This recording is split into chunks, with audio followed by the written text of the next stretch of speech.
Hello, my name is John Rose, and in this video I'd like to take a closer look at 6 factors that affect our behavior. Now, I came up with that list a long time ago, several decades ago. And I remember reading Anthony Robbins' book shortly after that time, Awaken the Giant Within. And I got real excited about that book because Tony was doing the same thing I was doing. And I really analyzed that book quite a bit, and you can go to another video I uploaded, Awaken the Giant Within, for a global transformation, where I reduced that 540-page book down into 29 steps. And the first step has to do with changing our behavior. And on page 488 of that book, he finally comes out and says, okay, there's a common element here to all of our problems. Every one of them are behavioral related. Every one of them, whether it's the homeless problem, or our crime, the crime rate, or the financial system, the economic system, or the ecosystem. It doesn't matter what type of problem we're looking at, there's always going to be a behavioral problem. So Robbins' approach was, let's change our behavior. Well, there are 6 factors that affect our behavior, and again, that's why I got real excited when I read Robbins' book, because I could tell where he was going, but yet he didn't really tell people until page 488. And of course, he says in that one chapter, he goes, look, the main purpose of this book is to help us understand the role our decisions play in what we got. And this ties into the 3 stages of knowledge, remember, where knowledge is acquired, applied, and manifested. So he's always talking about the decisions we make in the 2nd stage, because that's what gives us what we got. And the problems are in that 3rd stage, what we got. So if we don't like what we got to look at the decisions we've been making. And that was the whole purpose of Anthony Robbins' book. But he understood you have to change. It begins by changing the body. It begins by changing the food. That's really the most important part. So he really kind of did a very clever way of subtly telling people, you got to eat the right food. People just don't really get the diet behavior connection as easy as they do the diet behavior connection, but there's a definite connection there. So the 6 factors that I came up with was the past moments, which interestingly, this ties into my 3 stages of knowledge. In fact, everything is going to tie into the 3 stages of knowledge, whether you realize it or not. And it's important for us to understand these 3 stages, because many of us don't have all 3 stages and don't know the difference between the right path and the wrong path. So many times we're in the wrong box on the wrong level. But my 6 factors, number 1 was our past moments. So that's everything we've been exposed to. And this can get us in trouble because our brains have been bombarded with bullshit. We have too many references that don't allow us to understand what we're supposed to eat and what we're supposed to do for a problem. We've been conditioned in this country, America, to pop a pill when you got a problem. No surprise, we got a drug problem, right? That's what we teach our young kids. You get sick, you go to a doctor, he'll give you a pill. Well, I don't want to go to the doctor, they got some pills out here. So we're conditioned to think that's the solution. And there are no chemical solutions for lifestyle-related problems. So it all comes back to taking responsibility and realizing that our past moments have gotten us in trouble because society attacked early when the individual was helpless, and before we were even able to walk or talk, we already taught the same mistakes our parents were taught, which would guarantee that part of our history is going to repeat itself because we're still making the same mistakes, we're still getting disconnected, and we still have all these problems as a result of that. So our past moments are huge. And then we've got the current moments itself, and that can get us in trouble because we're addicted to our way of life, and this is the easiest way to be wrong again without even realizing it. We're just doing it out of habit. So our current moments, our decisions in life, many times are not even conscious. We just do it because, hey, I've been waking up and eating this every morning for so many years, or these things every morning, or I do this for lunch, and I do this, and I do this, and it's a routine. That's why when you got to change it, it's kind of seems overwhelming at first. Oh my God, I got to actually think about what I'm doing. And then after you do that for a while, it's not overwhelming. But in the beginning, it really can be. So we got those past moments, and we got the current moments, and then we have those 4 current status factors. And again, those tie into the 3 stages of knowledge. So our past moments is how things ripple back around and effects become knowledge. So that would be in the 1st stage of knowledge. The 2nd stage would be the things we do. Those would be our decisions. Those would be our actions. And then the 3rd stage, that's the current moment. And the 3rd stage, of course, is the 4 current status factors, which then ripples around, and that's what we got. So what we got is what's keeping us where we are. Especially our shadow, especially our collective shadow. It's our collective shadow that keeps us where we are. The number one obstacle that keeps us down here in hell is the darkest of the dark side of our behavior. See, that's us. That's why we are the enemy. We're keeping us where we are. The worst of us is exploiting the sickness in us. Sickness is begetting sickness in this area. So we have to break this spell. So what do we do? What's the solution for the homeless? For the crime rate? It's overwhelming. Where do we start? Well, there's only one thing that we can really do that's going to be effective. And I hope you know what I'm going to say, because I've said it so many times. And that is, we have to reach the tipping point. I don't know what to do about the homeless. We can't do anything about the homeless as long as we are sick and disconnected as a species. We've got to change our collective mentality. We've got to reach the tipping point to do that. If we don't reach the tipping point, things are never going to change, because we're going to have the wrong mentality, where we're going to have an exchange mentality. As long as we have an exchange mentality, money is going to dictate everything we do. If we could just magically get rid of money, that could solve the problems in itself. But it doesn't change our mentality, and we'll still be thinking the wrong way. And there's only one way to get out of this mess, and that is not have to think about it except test and ideas, time has come. That's when you can prove to yourself that there's another level of existence, that all these problems that are lifestyle related can go away when we change our lifestyle. But it's so hard to do that. Where do we begin? You test and ideas, time has come. Go down below into the description box and go to the first step. You see, there's only one thing we have to do: satisfy 2 groups of needs. But most of us aren't willing and able to do that. That's why I added those 2 preliminary steps, thereby making it a 3-step process. The first step addresses the willingness issue. It's so hard to eat better foods. What's the option? Don't eat. Solid food vacation. And I guarantee you, my friends, when you do this, the vast majority of us it's like climbing a mountain of good health. And then some of us will slide down a little bit, but then we'll go right back up.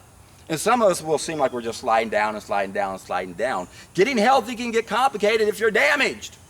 This is when it gets tricky. So the solid food vacation addresses the 5 main mistakes we're making relative to our food, making our food unnatural.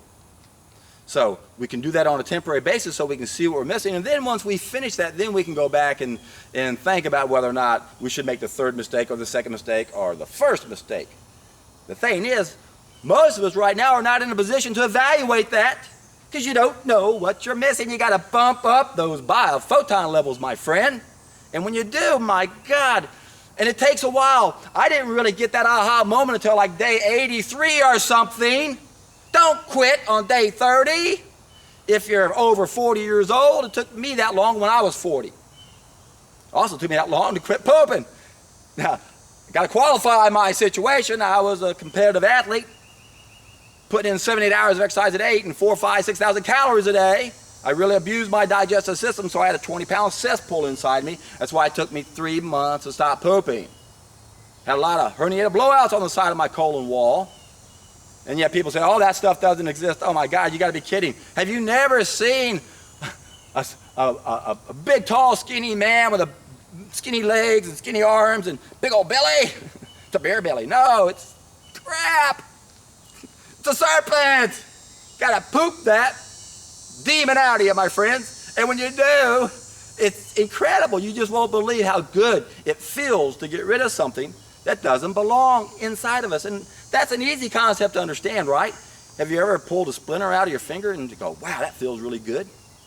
Or how about when you're really sick and nauseous and you throw up and you, wow, I feel like $1 million. That's very comparable to what happens when you get rid of this toxin, these toxins inside of us. But remember, we're eliminating toxins at a very high rate on a juice cleanse. Maybe up to 120 days worth in one day. And the thing about toxins is they can hurt coming in and they can hurt going out. And if they do, we have to make sure that we're supporting our organs of elimination well enough to deal with that.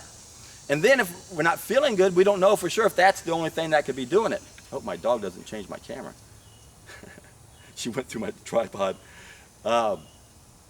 It could be you're not giving your body something it needs because it's damaged. This is the tricky part. And I'm gonna have to exit, or is she gonna, she's going backwards, no, she's gonna go that way. Hang on. Oh, you gotta go this way, girl. There you go. All right, okay. She's gonna mess up my tripod. I kept moving this tripod all over the place so I could get some light on my face, and I finally found a spot. I didn't realize my dog was too close again. Go away, no! She went right back to it again. Let's see if she goes backwards. Okay, sorry for that interruption. Maybe I should just bring her over here and hold her. Nah, it's too hot out here. I'm already sweating. Anyway, what do we do? What do we do? Well, there's 6 factors that affect our behavior. The biggest one that's getting us in trouble is the condition of who we are. We can change that, but what gets us in trouble? It's all that bullshit our brains have been bombarded with. So along with detoxification comes de-indoctrination. There's a lot of false beliefs that we've been fed so that we believe certain things are a certain way so that we can continually be controlled. Sienna, oh, she slid underneath it. That's a pretty good trick. So that's important too. Why? Because we also have to do downstream work.